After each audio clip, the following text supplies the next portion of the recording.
All right, good afternoon, everybody. It's your boy Akeem from Pro Football Exclusive, here to finally wrap things up with my 2014 NFL draft grades. For my final blog, I'm here to talk about the AFC South division. Let's first talk about the Tennessee Titans. I think they had a pretty good draft, starting with the first pick with the offensive tackle out of Michigan, Taylor Lewin. Now, hopefully, this will finally address everything and get everything together with their offensive line. For the past couple of seasons, they've been trying to address the offensive line, and hopefully, this will be the final wrap-up with this particular pick. And in the second round, they finally with a running back, the first running back taken, and they picked up Bishop Sankey, a good running back coming out of Washington. Hopefully, he could be that fill-in for CJ2K, the player Chris Johnson, who is now a New York Jet. Now, in the fourth round, they had two pretty good picks on the defensive side. First, in the defensive tackle position, Daquan Jones out of Penn State. I think he could definitely fill in that void in defense to help out the run defense, who was 20th in the league last season. And they went with Marquestin Huff, the cornerback out of Wyoming, and with their second pick in the fourth round. I think this was a great selection. Now, Huff is coming off of his best season yet, 127 tackles, 6 pass breakups, and 2 interceptions. I think he's a decent cover corner, still needs to tweak things up a little bit, but he would definitely help support the run, and he's definitely a ball hog when it comes to tackling.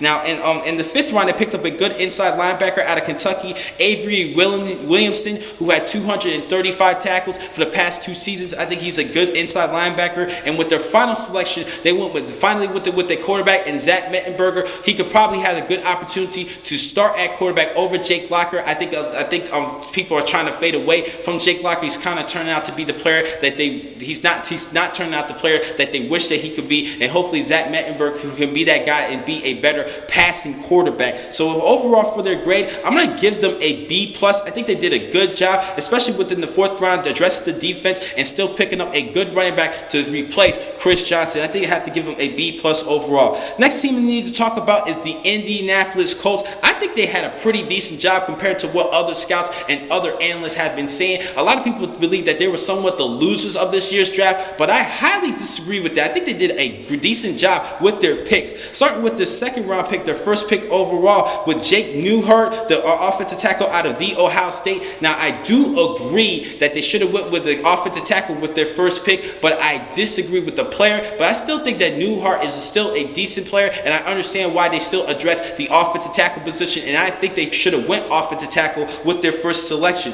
Now, in the third round, they picked up a big receiver out of Ole Miss, and Dante Moncrief, who's 6'2", 221 pounds, and he actually runs a 4.40, which is a great speed, excellent speed, and he's coming off the back-to-back 900-yard receiving seasons for the Rebels. I think this was an excellent selection, and I think that receiving corps is going to be battling things out on who will be the true number 1 target for Andrew Luck, and I think that Moncrief has the opportunity to be that guy. And now in the fifth round, their next pick, in the fifth and sixth round, they actually went on the defensive side to address the defensive line. They went with a good outside linebacker who would play a defensive end, and Jonathan Newsome out of Ball State. Now, he definitely has a good size. He's 6'2", 250 pounds, and he runs a 4.740. Now, for the past 2 seasons, he had 24 tackles for loss and 16.5 sacks. I think those are pretty good numbers, and I think he could definitely fill in the void for the first couple of weeks of the season, because Robert Mathis, who's actually not going to be able to play for the first couple of weeks, he's going to have to deal with some suspension. But I still think he will be a great addition to work opposite of Robert Mathis. I think he's a good pass rusher and a little bit of a sleeper at the defensive end / outside linebacker position. Now, in the sixth round, they stuck with the defensive side and went with inside linebacker from Western Kentucky and Andrew Jackson. Now, over 3 seasons, he had 326 tackles, and 43 of those tackles were for loss, which are good numbers, even though he played in a lesser competition in that the Sun Belt Conference. But I still think it's a good pick in the sixth round. This could be a steal at inside linebacker. And with the final pick, they went with Ulrich John, the offensive tackle at Georgia from Georgia State, weighs 288 pounds, a little bit undersized, but he does have a lot of skill, and hopefully he can make the 53-man roster. Now, overall for this team, I'm going to give them a B-. Some people thought they were losers, giving them around a C or a C plus. I have to give him a B minus. Some people might even think he could be a B, but I noticed that a lot of people give him around the C range, C plus, C or a C, but I have to give him a B minus. I think they had a pretty good effort with their selections, and the reason why they had their first pick was in the second round is because the Trent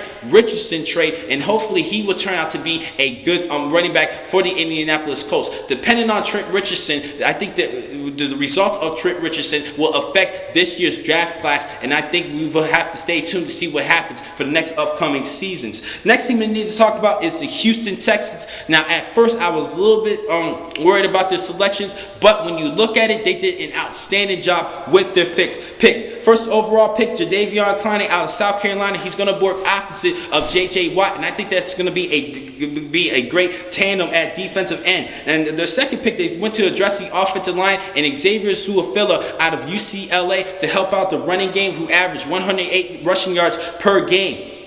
In the third round, they went with a good blocking tight end and C.J. Fedorowicz out of Iowa. Now, he could definitely catch the ball as well, but I think he's going to be used more as a blocker. Let's not forget they still have Garrett Graham, who had over 500 yards receiving last season. Now, within the third round, they had a steal at defensive tackle with Louis Nix III out of Notre Dame. Now, he would definitely address the run defense along with Jadeveon Clowney, and I think that defense is going to be stacked. Now, last season, they were third against the pass in passing yards allowed, but they're actually 23rd versus the run, and I think this was a big upgrade with both Louis Nix and the number 1 overall pick in Jadeveon Clowney. Now, in the fourth round, they finally decided to go with a quarterback, and they went with Pittsburgh's Tom Savage. Now, I honestly have to say I do not know the result of this particular selection. This could be a little bit of a concern because he is a big player, and he does have a big arm, but the numbers aren't huge. But I still think he has a chance. He probably won't start in the first week. Ryan Fitzpatrick should probably be that guy for the first couple of weeks, but Tom Savage will get his opportunity, and we will see what happens. I can honestly say I do not know about this selection.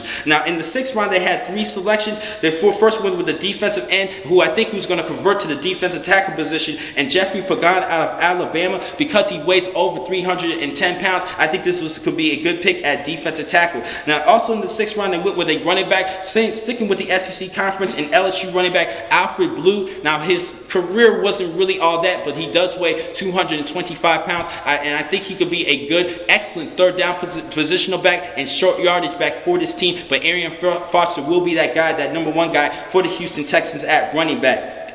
Sticking within the sixth round, I think they picked up an outstanding lead blocker out of Auburn and fullback Jay Proch. He was a great lead blocker for Trey Mason last season, who was actually the SEC Offensive Player of the Year. I think this was an excellent pick, and I think he has a chance to start and be that lead blocker and help Arian Foster continue on with a great career as an undrafted free agent. And then with the 7th round selections, they went with a good cornerback out of Vanderbilt, who had 29 pass breakups and 5 interceptions for the past 2 seasons, and Dre Hall out of Vanderbilt. I think this could be a decent selection. This is a good selection in the 7th round, especially when you hear those numbers. That shows that he's a good cover corner, even though Vanderbilt had to deal with a lot of passing downs during this past couple of seasons, but I still think that he's a good cover corner. And with the last selection, the final pick, Mr. Irrelevant of this year's draft, was Lonnie Ballantyne out of Memphis, the safety. Now, he has great size and speed at 6'3", 219 pounds, and he runs a sub 4.40, which are pretty good numbers.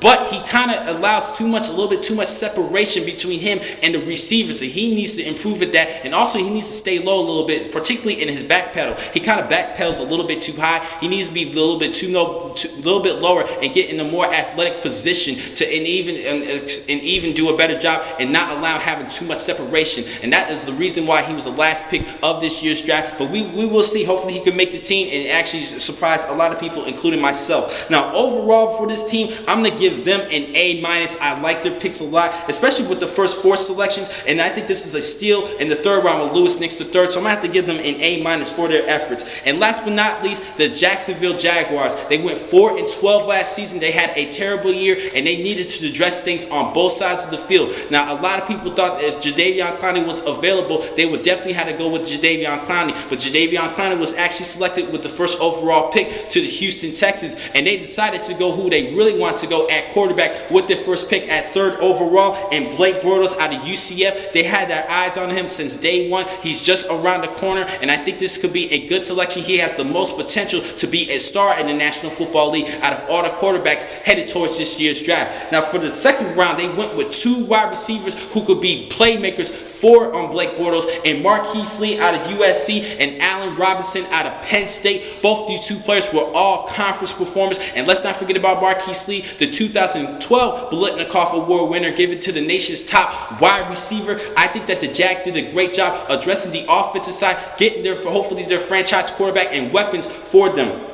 Now, sticking with the offensive side in the 3rd round, they went with the guard from the U, Miami, and Brandon Linder to help protect Blake Bortles and even help out the rushing game with Toby Gerhart hopefully leading the way, but we will see. Now, in the 4th round, they went with the cornerback, a decent cornerback out of Oklahoma, and Aaron Colvin. That's an okay selection. And in the 5th round, they went with a not so big-time pass rusher from Florida State, but he's definitely a good tackler who had 90 tackles last season, and Telvin Smith. Now, he did had 90 tackles last season, which shows that he has decent instincts and he could get to the football, but he's not a premier pass rusher. But they try to address that later on in the 5th round with Chris Smith out of the defensive end out of Arkansas. Now, he weighs 266 pounds and he runs a 4.7 140. And then for the past couple of seasons, he did have 24.5 tackles for loss and 18 sacks in that dreaded SEC conference. And that really, in the SEC conference, it's really all boils down to that line of scrimmage between the offensive line and the defensive line, and those are pretty good numbers over the last 2 seasons. So hopefully he can be that premier pass rusher that Jacksonville is desperately looking for.